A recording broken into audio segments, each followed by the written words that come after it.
Praise the Lord. Hallelujah. చిన్నవారి నుండి మొదలు పెడితే పెద్దవారి వరకు ఏజ్తో సంబంధం లేకుండా ప్రతి ఒక్కరికి ఫ్రెండ్స్ ఉంటుంది కదా.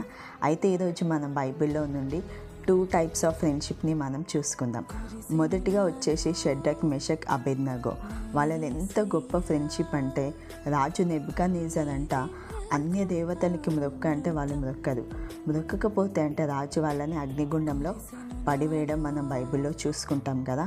అంటే వాళ్ళు మరణం వరకు వాళ్ళ ఫ్రెండ్షిప్లో నమ్మకం కలిగి ఉంటారు.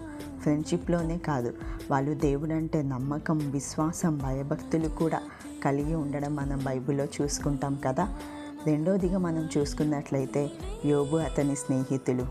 యోబు బాధలో ఉన్నప్పుడంట అతని స్నేహితులు అతన్ని ఓదార్చడం పోయి ఇంకా యోబుతో వాదించడం, నిందించడం, ఇంకా యోబుని బాధ పెట్టడం మనం బైబిల్లో చూసుకుంటాం కదా.